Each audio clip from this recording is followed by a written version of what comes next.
Hello, and welcome to the Support for Caregiver Awareness, Learning, and Empowerment, or SCALE 8-week webinar series that aims to empower you with practical information and skills by enhancing your self-awareness and focusing on your own needs to improve your mental health as a caregiver. My name is Joy McLeod, and I became a caregiver in 2015 after my dad sustained a high-level spinal cord injury. I discovered the Ontario Caregiver Organization during the pandemic and have been volunteering with their peer support program since 2022. This is my sixth time participating in SCALE, and we're very grateful to have you here with us today. Today's webinar is called Navigating Grief and Helplessness in Caregiving Relationships. As caregivers, we often feel significant grief over the disconnection and loss within our caregiving relationships. Navigating these relationships can often feel frustrating and disappointing. Today's webinar will provide you with the skills you need to refocus your caregiving relationships and find fulfillment within them. Before we get started, I'd like to take a moment to share that the OCO carries out its work while acknowledging the Indigenous peoples of all the lands that we are on today. This land is home to many First Nations, Métis, and Inuit peoples, and acknowledging this reminds us that our great standard of living is directly related to the resources and the friendship of Indigenous people. So before we get started, I just want to announce our speaker. I'm pleased to introduce Michal Goldstein. Michal Goldstein is a clinical social worker and therapist with over 15 years of experience in supporting individuals, couples, and families to build stronger, healthier, and more meaningful relationships. She's also the owner and founder of Creating Connections Counseling Services, a virtual therapy practice based out of Toronto, where she and her team of therapists help individuals and families to reconnect and thrive, even within their challenging life experiences.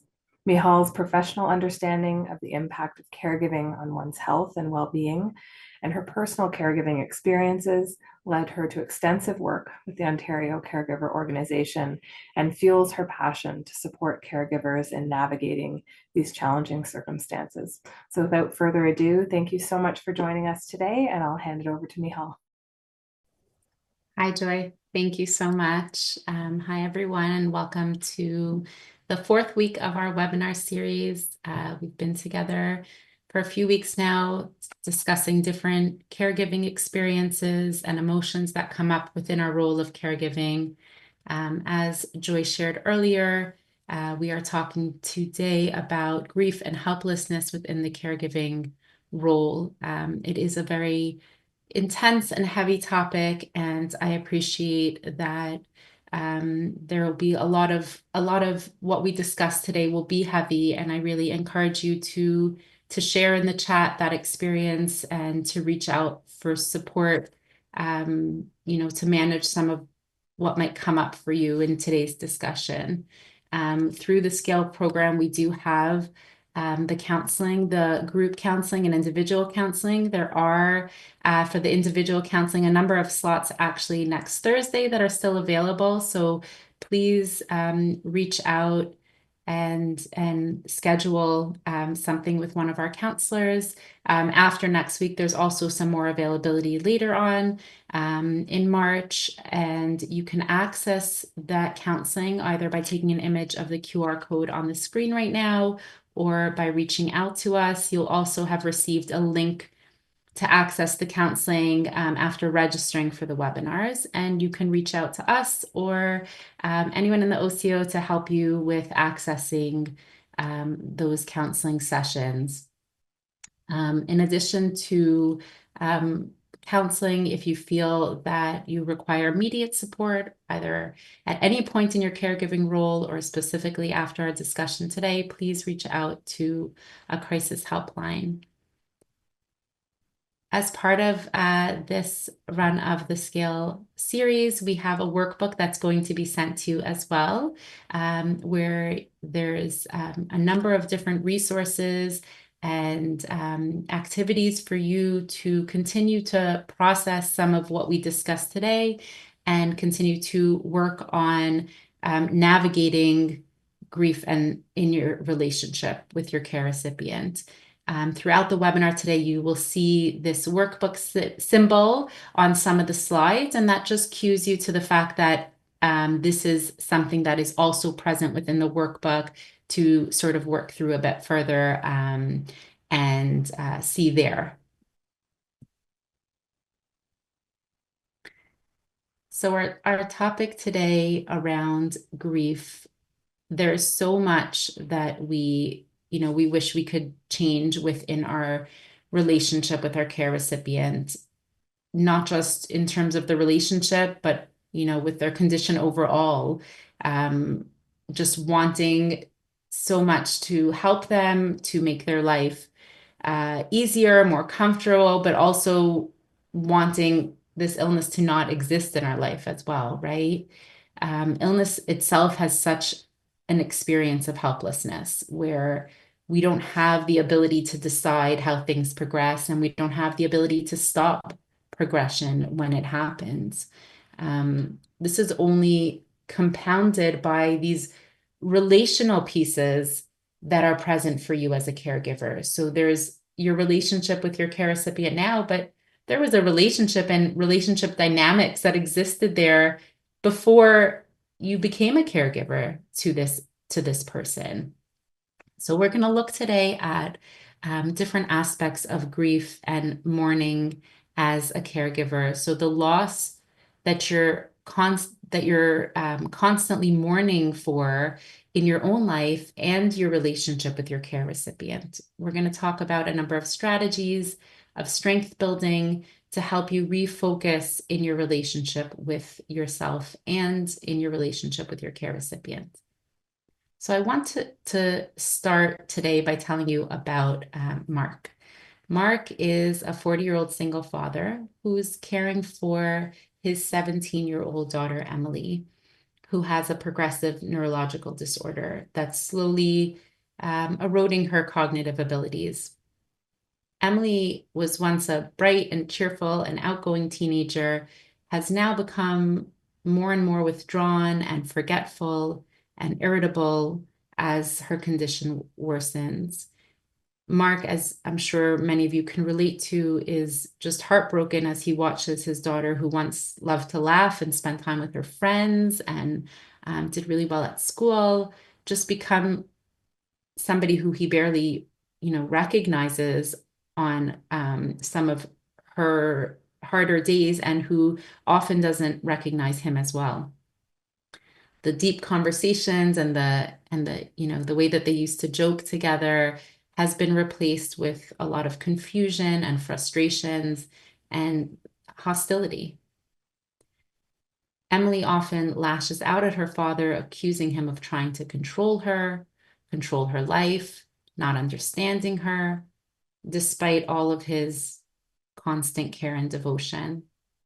These words, which I'm sure I've heard from so many caregivers, this very similar experience, these outbursts for Mark, for Emily, who was, they used to have such an affectionate and close relationship, just brings up so much grief for Mark, right? Because there's so much loss in his day-to-day experience with his daughter.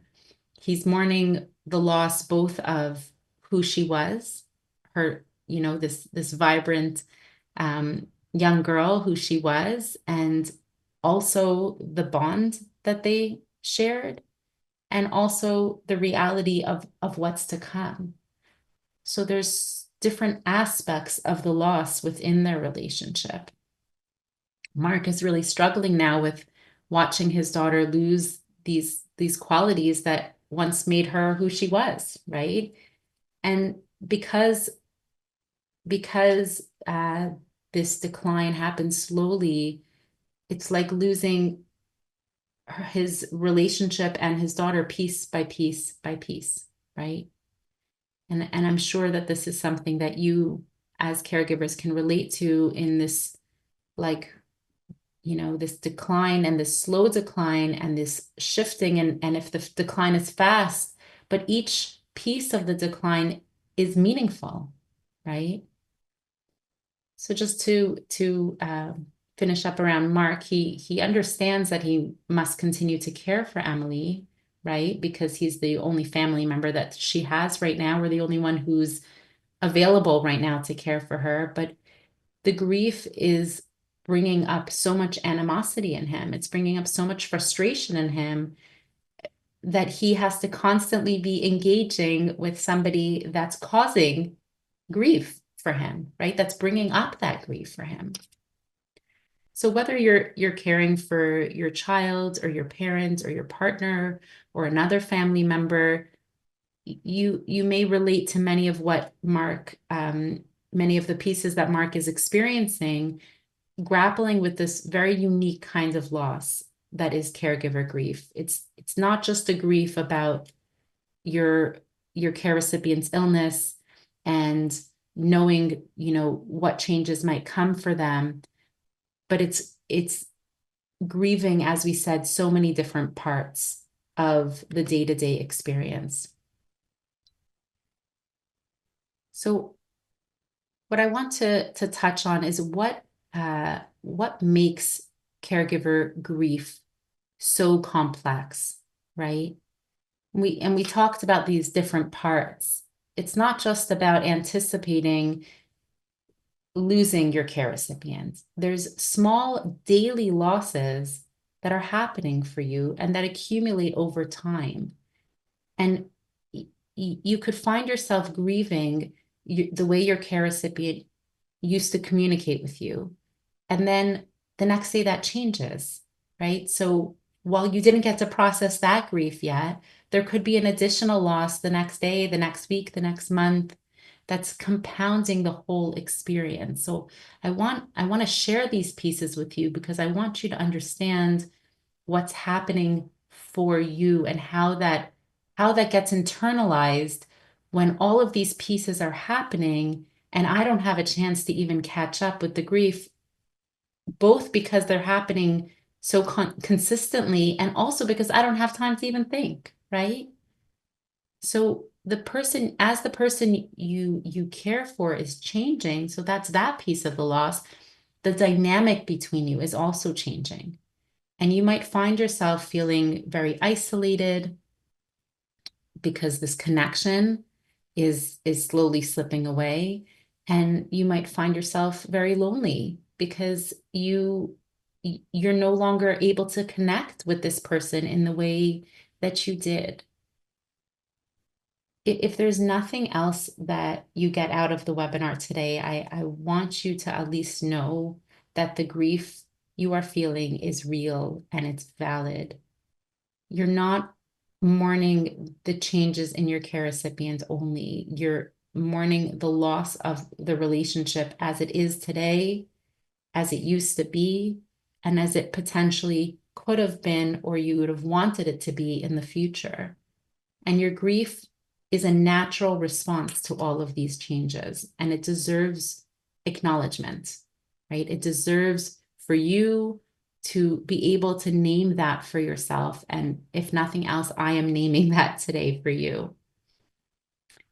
The grief is also, caregiver grief is also complicated because it doesn't fit very neatly into the categories of loss that other people recognize, right? So it's not just about the past or the future, it's about the here and now. So it's not just about a loss that's going to come, but it's about what I'm losing now.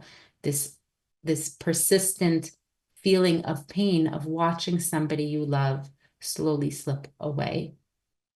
And at the same time, you still have to care for them, right? I want to invite you to engage in a bit of a reflective exercise. And I know we're a large group today. And if you don't feel comfortable sharing, then that's okay. It's an opportunity for you to just connect to your own experiences and just see that others are navigating similar challenges to you.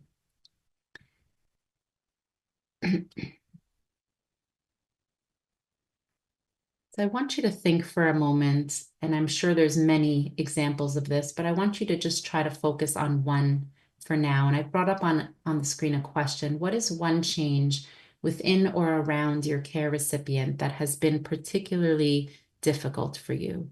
As we just talked about, there are so many losses and so many different aspects of loss.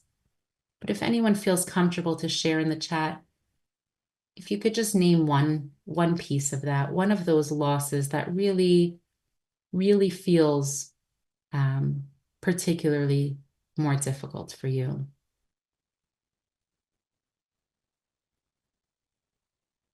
I see someone shared she doesn't remember me, and trying to understand how hard that must be on her. An inability to talk to my care recipient, watching my mom's physical decline, her frailty, the loss that nobody is taking care of me. That's a big one, right? It's not just what I am doing for my care recipient, but it's what they're also not doing for me that they may be used to, right? I see someone shared, I miss the conversations, just being able to talk and having somebody with the cognitive ability to understand and reply. I grieve a lot for the things that he should be able to do and can't, right? So that future, the future of looking towards, this is something that he could do, or maybe even right now could be doing. The loss of her trust in me, right? With cognitive changes, very often our care recipients might not recognize us, might have some delusions or confusion around trusting us. I see someone else shared the confusion is very hard for them. Not being able to gauge where they are in their dementia journey. So the loss of expressive language, right? Not being able to really know where they're at. If our care recipient can't express themselves, I'm not just losing being able to share with them, but I'm actually losing them being able to share with me, right? Knowing how they're feeling, knowing if they're okay, knowing if I should do something different for them. I see someone shared, my mom is not my mom. She's a very different person, right? So we've lost their whole personality. And I hear that a lot. Their personality has just changed. The illness has changed their personality. And that's what I was sharing with Mark before. His daughter's entire personality has changed. She was this fun, excited girl. And now she's just really unhappy and unable to express that unhappiness. And where does that leave the relationship? His lack of acknowledgement of how I feel, a loss of speech, change in personality, I see again. That I can't always understand what he's asking me. My child doesn't grow up and never will, while all of my friends do, right? So imagining what pieces of their future that won't be the same because of their illness. And I see so many of you are sharing losses within your care recipients, but I want to acknowledge for you the losses that you experience for yourself as well, right? Maybe I've heard from a lot of caregivers the inability to leave their house, the inability to engage in activities that they once enjoyed, the inability to travel, right? And these are losses. They're losses that we want to acknowledge, because when we acknowledge those losses, we are giving them a space and a place in our life. And it's only through acknowledging those losses that we can recognize what this brings up for us. What happens when we notice these pieces of grief? And that's the next question I want you to reflect on, is what emotions come up for you as you think about this change and the loss you experience around it. Let's come close to that awareness for a minute. If any of you were on the webinar last week, we talked about this this idea of acceptance, right? Accepting what emotions are present for us and noticing them, being aware of them, and rather than just trying to push them away and using so much energy to push them away, noticing what's there in front of us, noticing what's there for us. Can anyone share any emotions that are coming up for them? Do you experience sadness, frustration, loneliness? Maybe you feel like other people don't understand what you're going through. Just allow yourself for a minute here, while we're in this safe space together, to sit with these emotions and acknowledge their presence for you. I see helpless, sad, angry, frustration, feeling lonely and some anger, isolation, anger and resentment, followed by guilt for feeling that way. Me too, I see resentment and then guilt, unfairness, a lot of resentment and guilt. And these are such normal emotions because we've lost, right? And we're losing. And we can't pretend that that's not happening because it's hurting us and it's affecting us. And when we don't take a look at some of these emotions that are coming up for us, it can become very confusing. We might find ourselves just, being very irritated and angry, not realizing that that's our grief talking, right? Our grief is talking. We're living with our partner or our child or our parent, or we're caring for them continuously. They're still alive, but at the same time, we're grieving them. And you might feel like, am I depressed? Am I burnt out? And that's why we're talking today about grief, what we're grieving, and the emotions that come up for us within grieving, so that you can be very aware for yourselves of this really important aspect of your experience as a caregiver.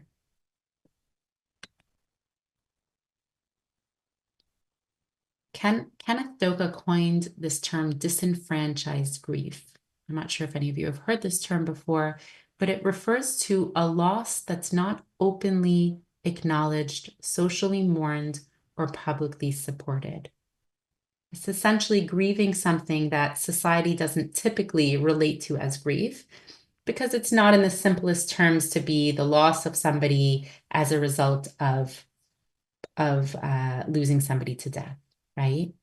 So it's what's known as this maybe more ambiguous loss, this loss that's not related to a death, but it's related to other situations in our life. But society doesn't necessarily acknowledge this and treat it the same way as quote unquote typical grief. There's this profound loss, though, that you're experiencing and that you continue to experience that deserves to be acknowledged and understood and properly grieved in order to really address the loss that you're feeling. So there's our care recipients before the onset of illness or before the need for support. And then there's the relationship that we have now. And this will look very different in different relationships, but the common thread that I hear from so many caregivers is that this isn't how we imagined our life, and this isn't how we want to live. And as a result of that, there's a profound loss to acknowledge. In a typical situation of loss, right? Regular grief, not this disenfranchised grief, as they call it, family, external family, friends, people come and they will try to support that grief with food or with visits or with calls to check in on you. But with disenfranchised grief, because the loss isn't acknowledged in the same way, there's this lack of outside support. And that's a significant part of what helps us get through grief, is that support. Are those people coming around, checking in, knowing that we have something outside of the loss that we're feeling? And because of that, disenfranchised grief is often mistaken for depression or anxiety, because when you notice yourself having trouble focusing or feeling a lack of motivation or feeling numb or feeling disconnected from time, those are all qualities of grief. But without that external validation, so to speak, of the grief, the acknowledgement that this is grief that I'm experiencing, I can misunderstand that and think that, oh, maybe I'm depressed if I don't want to get out of bed, right?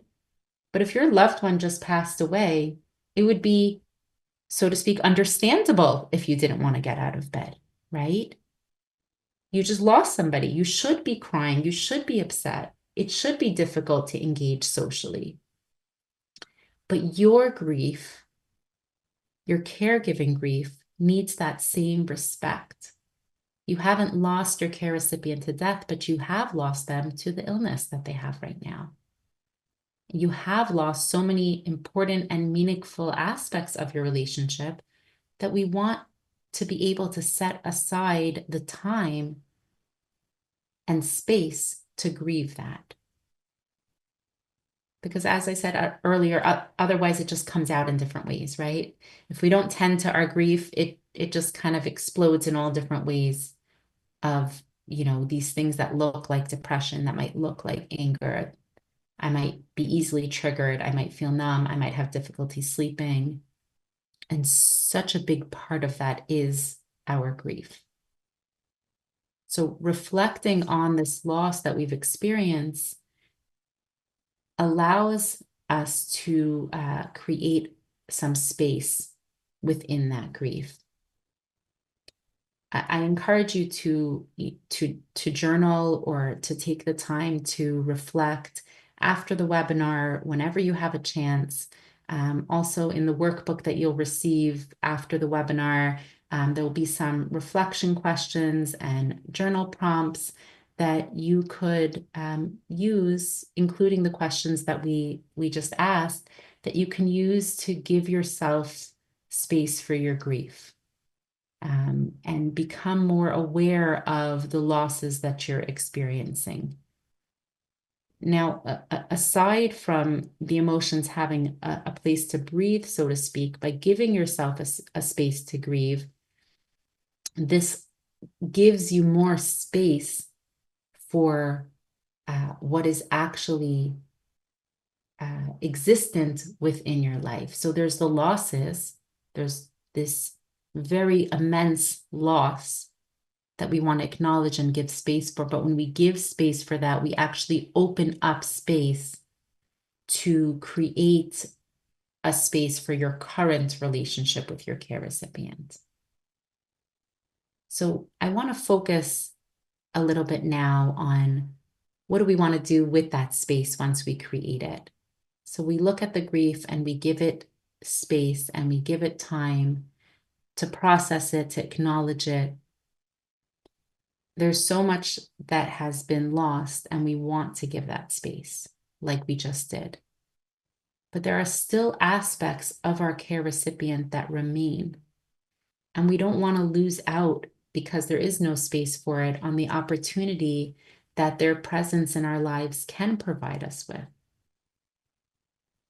The pieces of our care recipient that still do exist within our lives. So I wanted to share a really beautiful way of doing this. We're looking to honor the loss we're experiencing while also embracing the connection. And we do this by something called noticing greatness. What we're looking towards is noticing what is present in the relationship. So we've turned towards the grief and we've seen what we've lost, and we're touching base with that emotionally as well. But then we have some space to turn towards what is present within the relationship. And we do this by something called the nurtured heart approach. I'm not sure if any of you have heard of this approach, but the approach is a relationship-focused methodology, you can call it, developed by a man named Howard Glasser.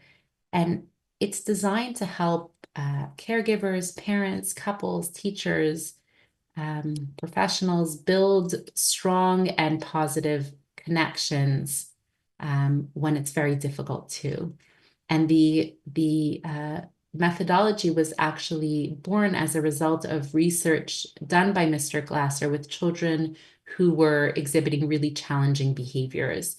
And he found that as he would intentionally and actively and with a lot of energy notice the what is, notice the even tiny little strengths that he was able to pull out from these children, that their positives began to flourish and these challenging behaviors were slowly disappearing. So that tiny spark of strength began to grow and develop.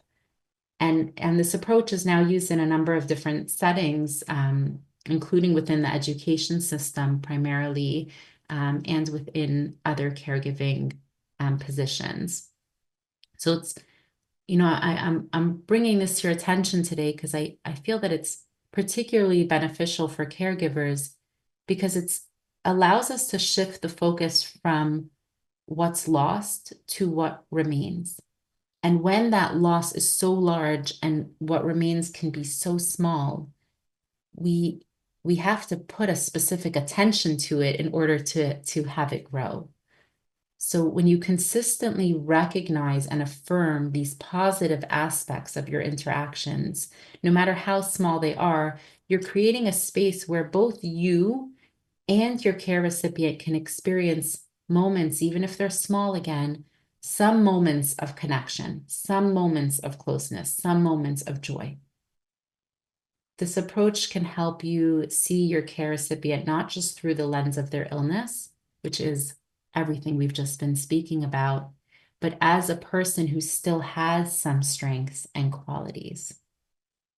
Now, I want to share this with a caveat that I understand that the ability to do this will come in stages and will come in different formats for different caregivers, depending on their care recipient's abilities, depending on the contention within the relationship, how difficult the care recipient is being towards you, or the type of words that you need to hear, how hurtful those words are for you.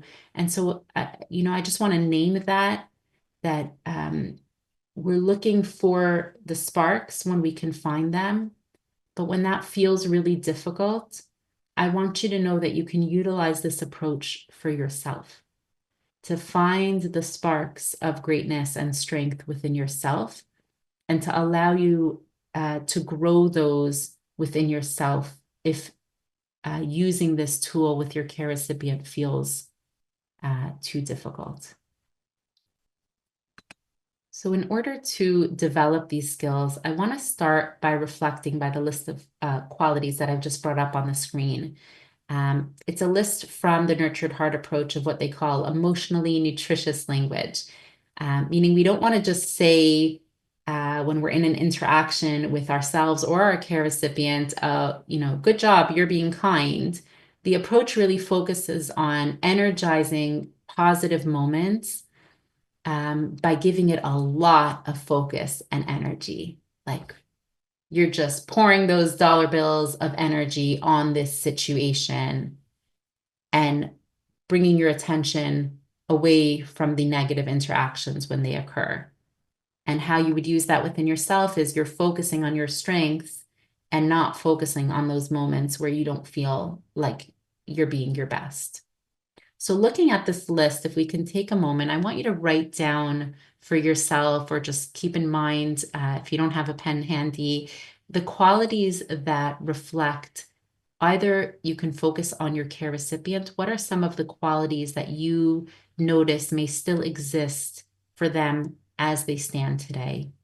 So I'm sure as you look at this list, there might be many qualities that they demonstrated prior to the illness, but what do you notice is still is present today? And there are I'm going to stay on this page for a minute or two, and then we can flip to another list of more words on this list.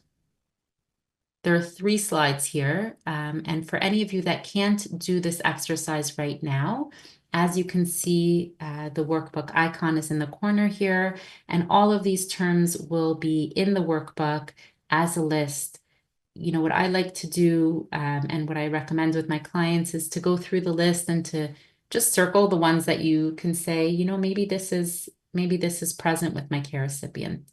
For anyone who can't see the screen right now, I just want to name some of the qualities that are on this list: a hard worker, a helper, a joy, a problem solver, a spirit warrior, a warrior of good, able to think ahead, admirable, appreciative, artistic, attentive to detail, right? So we have so many different words to be able to explain these qualities.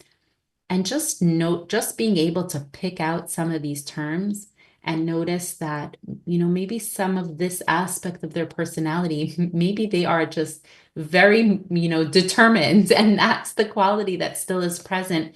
But how do I notice that when their determination is coming up in a way that is still present in our relationship, that is important in our relationship, and that's valuable to me? So I'm just going to switch over to the next slide so you can take a look at these terms and see if any of them resonate with you. We have hopeful and humble and humorous, independent, inquisitive, intuitive, grateful, able to handle strong emotions, persistent, polite, powerfully spirited. So again, if you're finding it very hard to pick out terms here that would relate to your care recipient, then please take the time to use this list for yourself, to notice your greatness, to notice your strengths.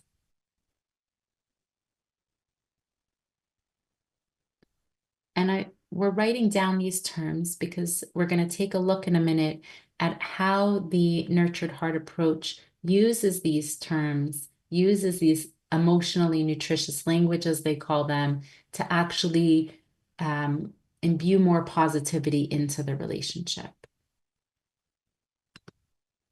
Just the last list of words here on the screen. Just going to give one more minute for everybody to take a look there.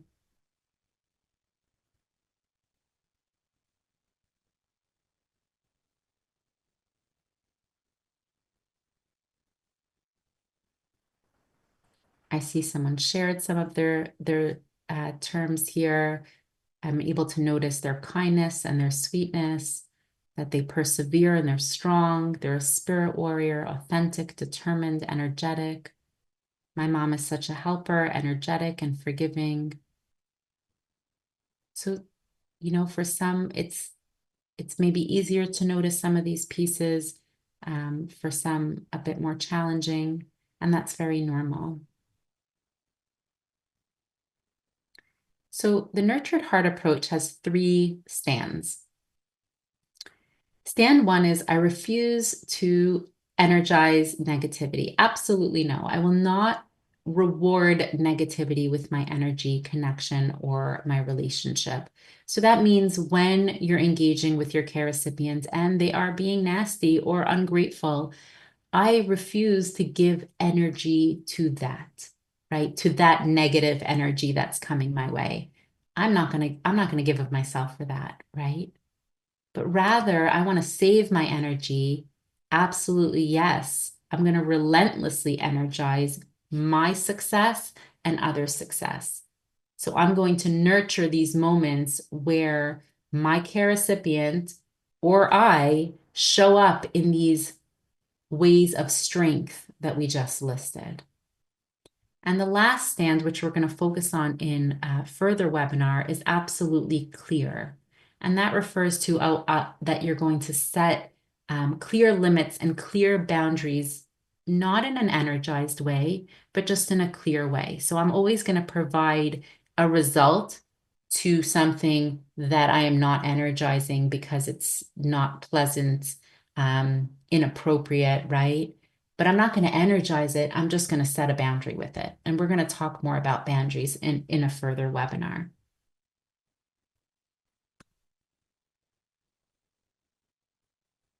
So the piece about absolutely yes is what I want to focus a bit more on how do we do this? How do we use this Nurtured Heart approach to take those terms that we just went through, take these positive qualities that we found in our care recipient or ourself, and utilize them to create a different type of connection. So this is all about recognizing what is in the relationship, as we said before. And the Nurtured Heart approach talks about this sense of active recognition. So what we're doing when we're actively recognizing is that we're noticing details. There's so many different opportunities that I can notice, and I'm valuing each moment as important. So the person is being recognized when they are doing the things that are beneficial for you or kind or of those strengths that we just named. So for example, that might sound something like, I see you sitting still for me. I noticed that when you took a deep breath when you were upset. I see you doing the exercise with your energy, right? I see all the food that you ate, all the food I gave you. Whatever behavior you're wanting to encourage, notice it. That's what Howard Glasser saw. He saw the more that I noticed these behaviors, the more they grew. So what am I noticing? What am I paying attention to? What am I naming for my care recipients? What am I naming for myself? Am I naming the mistake I made? Or am I naming the millions of moments of success and perseverance that I had? The next type of recognition is experiential recognition. And if you haven't seen the workbook in the corner there, the icon, then just know this information is also going to be in your workbook. So don't feel like you need to memorize these terms or know. We're here just for the conceptual understanding right now of different ways in which I can recognize and grow positive in the relationship. So experiential recognition helps the other person connect their actions and the positive impact of their actions on themselves, on others, and it deepens their understanding of how they're contributing to the relationship by using these emotionally nutritious terms that we just talked about. So what that might sound like is, let's say you're caring for your mother. You might say, Mom, I see how hard you're working to stay active and engaged, even when it's really tough. You know, when you join me for our walks, it really shows your determination to feel better. Or I really admire your strength and the positive energy you bring to our time together, right? Again, it's not that this is happening all the time. It's when it happens, I'm noticing it and I'm naming it and I'm connecting it to this quality that I recognize today that they have in them. And the last one here is proactive and creative recognition. And this is for those really challenging situations where it's really hard to find something to focus on. It's really hard to find these positive qualities to focus on. So you might focus on what they didn't do. So for example, I know that going to the family gathering was really hard for you. It was really hard to get dressed and be in your wheelchair. And you could have said, I don't want to go. I want to be alone, but you didn't. You went and you were present for your family. So even though they were maybe giving you a really hard time along the way and complaining about this piece and that piece, you're being really creative about finding and recognizing this piece that is present within the relationship. Now, as I said before, adjusting ourselves to this mindset is not easy. Recognizing the positives and the greatness in somebody who might be causing us a lot of pain is very hard, right? And I want to name that. But the premise that I want to bring across here is that what we recognize and what we give energy to is what grows, either within our care recipient or within ourselves. So again, if this doesn't feel relevant for your relationship with your care recipient, let it benefit your relationship with yourself. I encourage you to take a look at the different resources that have been listed in the workbook that focus and will help you understand more about the Nurtured Heart approach, about caregiver grief, because the ability to focus on what is in the relationship is very tied to our ability to grieve what isn't. And as I mentioned earlier, there's also a number of self-discovery questions in the workbook, some of which we discussed today, like how has my relationship with my care recipient changed over time, and what aspects of the relationship bring me the most grief. But there's also other journal prompts, other questions to reflect on, like how can I acknowledge these feelings of grief without letting them overwhelm me? Let me reflect on that. What would be a practice within that that might be helpful for me and that might allow me to look at the grief without getting overwhelmed? So next week, we will come back together to talk about some of these feelings of anger and resentment, which some of you named today. So if that's the emotion that looking at grief brought up for you, please come back and join us again next week. But in the meantime, I did want to open the floor to any questions that you might have.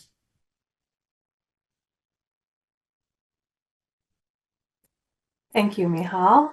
Thanks for sharing the Nurtured Heart approach with us. A caregiver shared in the chat box, I love it when we're able to laugh on occasion. Fleeting, but it does happen. So you can see this resonating with caregivers. And I imagine that shifting our thoughts when possible, like you said, from what's been lost to what remains might bring some peace, amidst the challenges that caregivers are facing. Mm-hmm. So we now have about 12 minutes for questions and answers, and I have some collated from the chat box already, but feel free to add one in and I will try to get to that as well. Okay, so I put two kind of comments and questions together. So a caregiver commented, it's hard because I get frustrated with my mom because she keeps forgetting which Elizabeth I am. And it's not her fault, but I don't know how to not get frustrated. And I just wanted to connect this to another question. My care recipient suffers from dementia and doesn't really seem to understand much of what I say to them. How can I use this technique? So I'm thinking in the case of, dementia or severe memory loss. Yeah. So I think the answer is a little bit different to each question, but I'll touch on both the points. With respect to this feeling of frustration about some of the, it sounds like for her mother, there's a loss of that connection because she can't remember her name or she can't remember, who she is.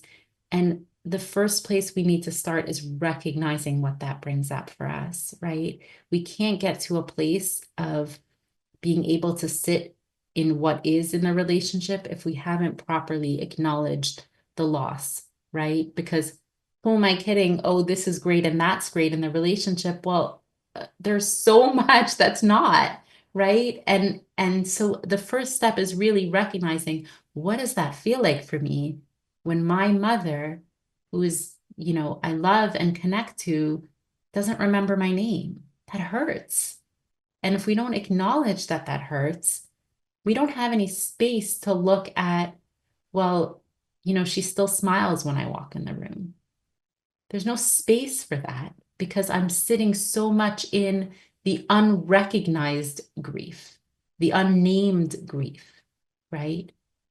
So that first step is really being able to look at the loss, understand what it brings up for us, sit with that, right? And in the case of the other question you had with the dementia, sit with the loss of, my parent or this person with dementia in my life, right? Then there becomes a little bit of space where I can say, okay, what is still present here, right?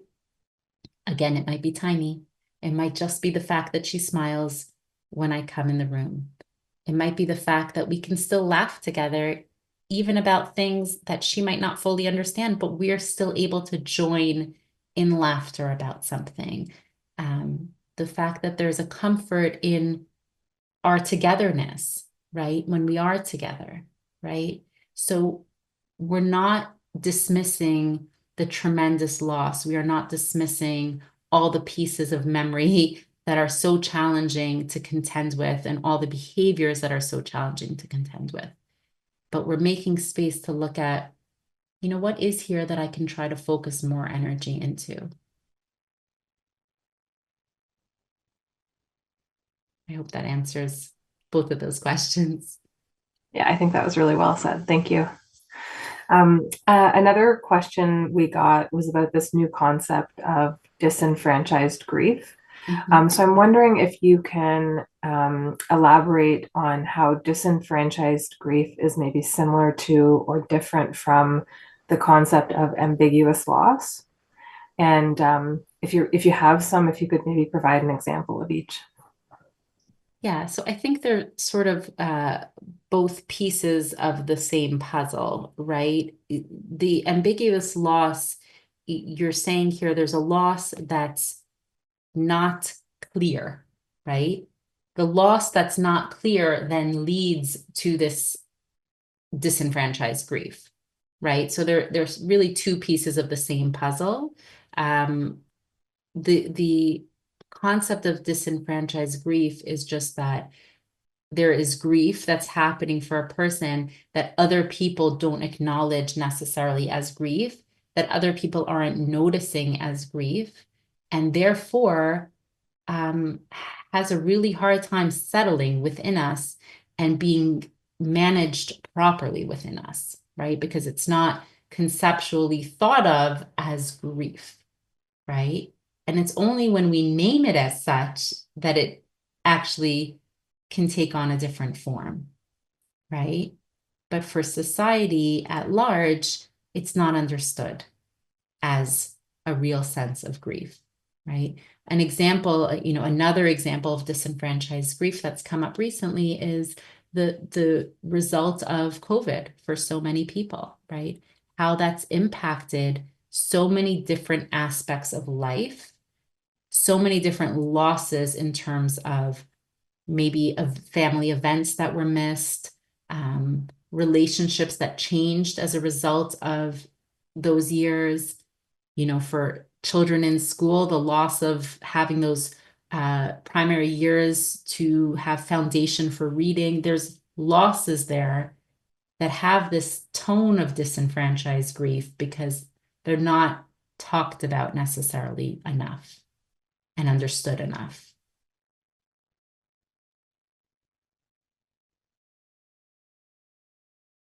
Great, thank you. That was a really good example that I think made it very clear. So another question that we got, maybe again, I'll put two together that have a similar tone. So one caregiver said, I can't think of anything positive to say about my care recipient. In this example, the care recipient's quite awful to this caregiver much of the time. And there's another caregiver who said, there is so much loss in my life. I don't have any more close family. I've lost so many of my friends because of my caregiving. I'm not sure what's left to notice.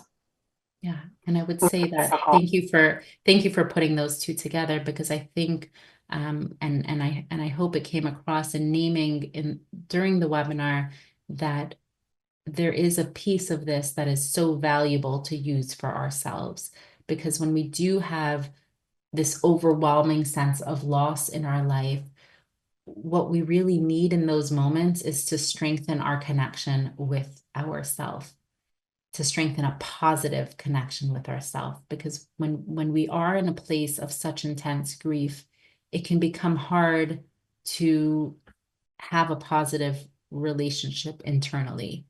And so this approach can be just as impactfully utilized with yourself. So taking that list of qualities of this emotionally nutritious language and looking through that list and saying, what are my qualities? What are my strengths? Circle as many as you can there. And I know for a lot of people that feels uncomfortable. I've had a lot of clients that express, that like, I don't want to say that many nice things about myself, but do it and circle as many, and no one needs to see it if you don't want, right? But do that and name those for yourself And I would encourage you to take that list and read out loud all of the qualities that you have been able to circle for yourself. Read them out loud every single day.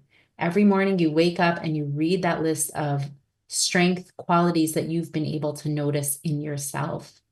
And if we can't be focusing on our relationship with others, we need to strengthen our connection with ourselves and our positive connection with ourselves, noticing our greatness. I hope that answers both of the questions. Yeah, that's great. And I love that strength-based approach, thinking about what we're doing well to build ourselves up. Definitely. Yeah, because we don't give that enough space either. Yeah. Right. Okay, so we have a few minutes left. I have a couple more if that's okay. Sure. I thought this was really neat. One caregiver commented, I noticed that I adapted myself to my son's illness, and I have developed a different way of thinking and even a different sense of humor. And they wonder if that's normal or usual. I think that's amazing. And I think that's great that she's able to notice that this is what you're doing here, right? Because that can go unnoticed. And when it goes unnoticed, it's not present in the way that it could be in our lives, right? How amazing is that I've grown and allowed myself to grow into this experience in a different way, and that I can notice how these new strengths have developed as a result of my experience, right?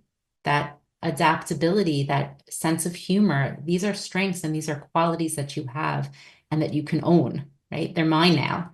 I own them and I can bring them into all areas of my life. And that's amazing. Yeah. So good for you, whoever shared that. Yeah, I was thinking that sounds incredibly adaptive. Yes, yes. Yeah. Yeah, it's amazing. Yeah. And you know what I think that we all have?